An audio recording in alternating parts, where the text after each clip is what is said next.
حضرت آدم علیہ السلام کی توبہ کا قبول ہونا اور ان کی وفات۔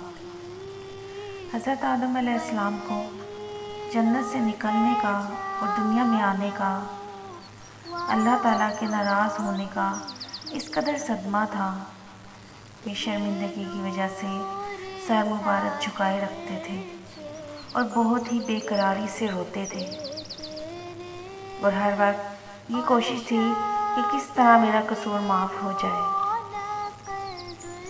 کہ حضرت آدم علیہ السلام اور حضرت حوا 300 برس ایسا روئے کہ آنسوں سے نہریں بہہ گئیں۔ تمام چرند پرند وہ پانی پی کر کہتے تھے کہ سبحان اللہ، کیا عمدہ اور میٹھا پانی ہے۔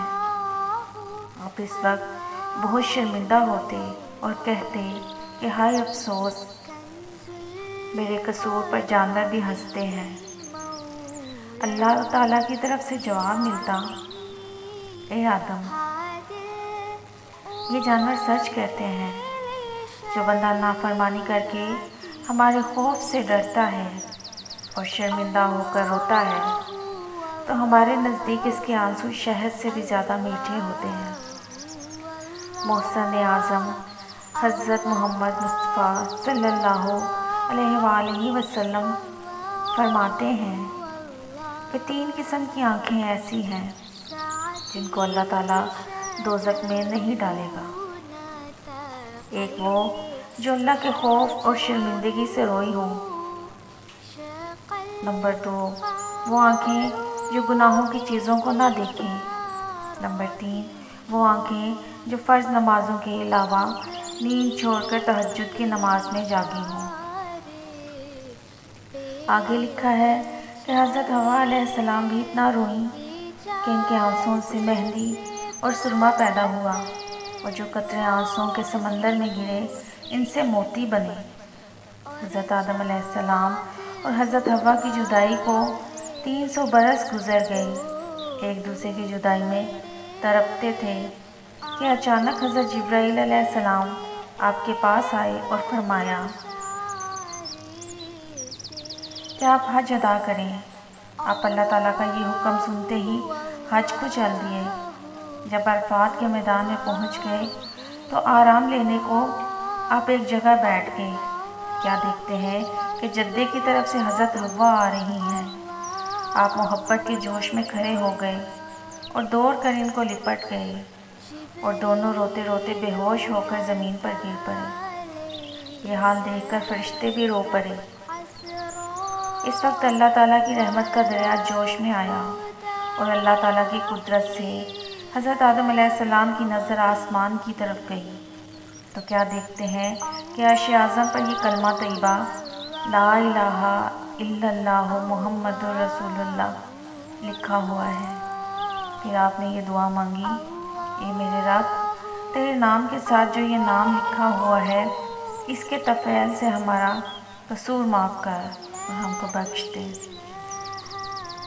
حضرت جبرائیل علیہ السلام اسی وقت اللہ تعالیٰ کا سلام لائے اور کہا کہ اے اللہ تعالیٰ فرماتا ہے کہ آدم علیہ السلام، اگر تم جنت میں ہی محمد صلی اللہ علیہ وآلہ وسلم کے طفیل سے دعا مانگتے تو ہم تم کو دنیا میں نہ بھیجتے اور تمہارا قصور معاف کر دیتے۔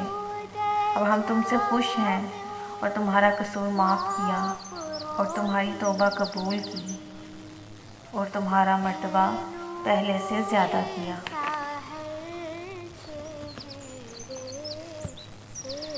پھر جب انہوں نے معافی مانگی تو ان کے رب نے زیادہ مقبول بنا لیا، ان کی توبہ قبول کی اور ان کو ہمیشہ اپنی تابعداری میں رکھا، اور فرشتوں کو حکم ہوا کہ آدم علیہ السلام ہماری بارگاہ میں ایک عظیم الشان ذریعہ اور طفیل لائے ہیں، سب ان کی تعظیم کرو۔ یہ حکم سنتے ہی ہزارہ فرشتوں نے آپ کی تعظیم کی اور آپ کے بدن مبارک سے گرد و غبار صاف کرنے لگے۔ قصص الانبیاء۔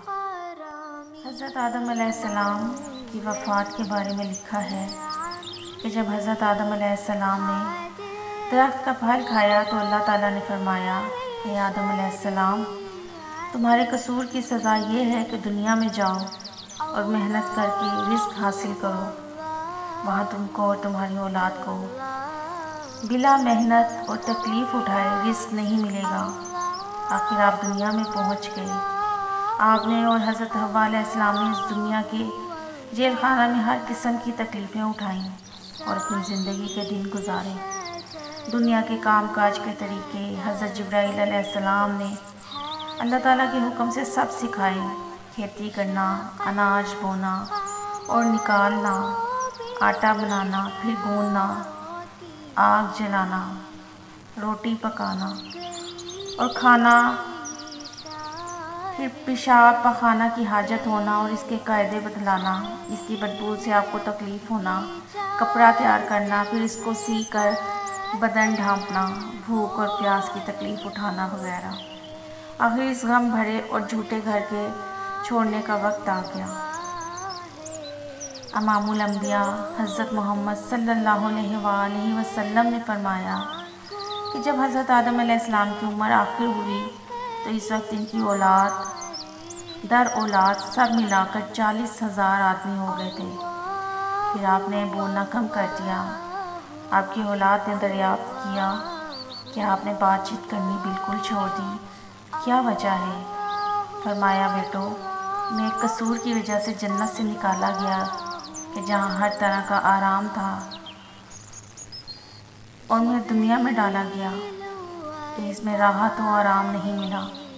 میری ساری عمر اسی کوشش میں گزری کہ کسی طرح بھی جنت میں چلا جاؤں۔ اب میرے رب نے میری مراد کو پورا کر دیا اور حکم فرمایا ہے کہ بولنا کم کر دو اور ہماری یاد میں لگے رہو اور اپنے گھر جنت میں آ جاؤ۔ لکھا ہے کہ جمعہ کے روز حضرت جبرائیل علیہ السلام کچھ فرشتوں کو لے کر آپ کے پاس آئے اور اللہ تعالیٰ کا سلام پہنچایا کہ اتنے میں حضرت اسرائیل علیہ السلام ملک الموت بھی آ گئے اور آواز دی۔ حضرت حوا ان کی آواز سے ڈر گئیں اور آپ سے لپٹنے لگیں۔ آپ نے فرمایا، اے حوا، جتنی تکلیفیں مجھ پر آئیں تمہاری وجہ سے آئیں، اب میرا آخری دم ہے، اس وقت تو ذرا الگ ہو جاؤ، میرے رب کے درمیان رکاوٹ نہ ڈالو، اور یہ آواز ملک الموت کی ہے، اندر آنے دو، ڈرو مت۔ پھر ملک الموت آ گئے، آپ کی روح مبارک قبض کی۔ حضرت جبرائیل علیہ السلام نے آپ کے بیٹوں کو غسل کرنے کا طریقہ بتلایا، آپ کو غسل دیا، بیری کے پتے پانی میں پکوا کر پھر فرشتے جنتی کپڑوں کا کفن اور خوشبو لائے اور نماز کے اعضاء پر خوشبو لگائی۔ پھر آپ کے جنازے کو اٹھا کر کعبہ شریف میں لایا گیا۔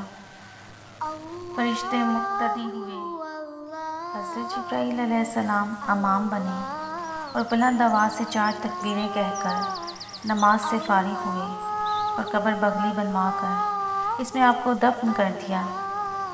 مسجد خیب اور منا کے درمیان آپ کی قبر شریف ہے۔ رنگ آپ کا گندمی اور قد 60 ہاتھ لمبا اور 7 ہاتھ چوڑا تھا۔ آپ کی وفات کے 1 سال بعد زندہ رہ کر حضرت حوا علیہ السلام نے بھی اس دنیا فانی کو چھوڑا۔ ان کی قبر شریف جدہ میں ہے۔ حضرت آدم علیہ السلام کی عمر 1000 سال ہوئی۔ قصص الانبیاء۔